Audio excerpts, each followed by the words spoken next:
Svaka notifikacija kao šamar u lice. Svet je pun buke, svako nešto traži. 1000 poziva, 0 tišine.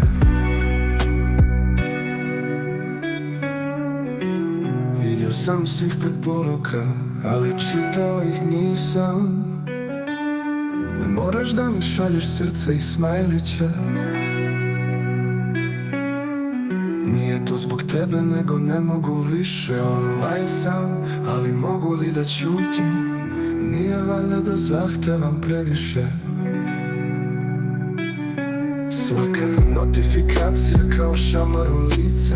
Svet je pun buke, svako nešto traži. 1000 poziva, 0 tišine. Ne mogu uvek da budem pristojan i fin. Nisam uvek dostupni aparat za interakcije.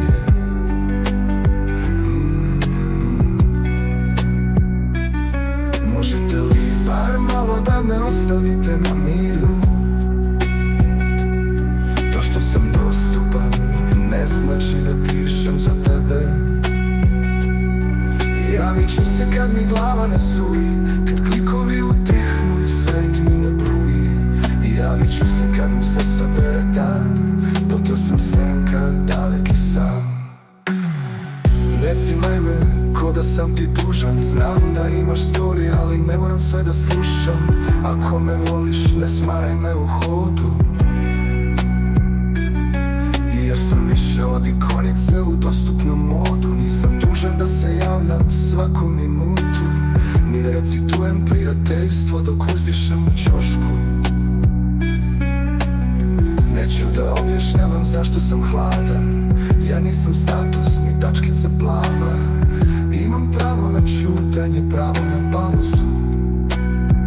Imam valjda pravo da budem prisutan, a da se ne krijem. Možete li bar malo da me ostavite na miru? To što sam dostupan ne znači da pišem za tebe.